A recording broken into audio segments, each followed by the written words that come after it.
The people of Moscow this Sunday will vote for the first time in direct elections for their mayor.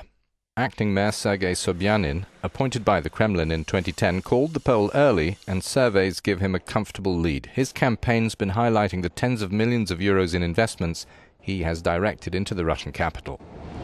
Refusing live debates with rivals, he has pointed to a modern look he's ushered in with walkways, better parking and bikes for hire. He said Moscow's living through a renaissance now, including the restoration of historic buildings. The Kremlin backs Sobyanin. Yet Moscow's also braced for expressions of anti-President Putin opposition.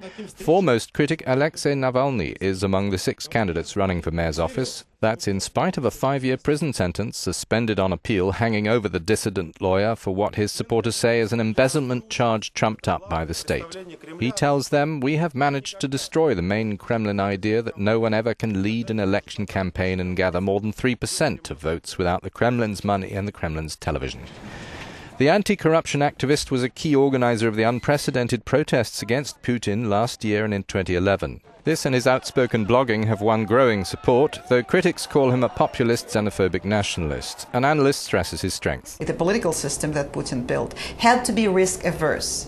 It had to be virtually political monopoly with no uncertainty, with no surprises. So now I think, and this is one of Alexei Navalny's achievements, that he was able to force the authority to allow an element of uncertainty in the Russian politics.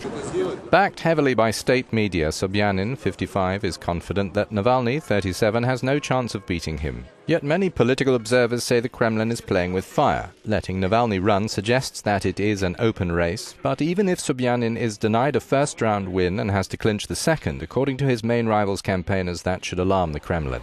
With nearly 12 million people, Moscow's Russia's biggest and wealthiest city, its main financial center and the seat of most major Russian companies. The mayor controls an annual budget worth more than 40 billion euros. The Kremlin can't very well ignore him.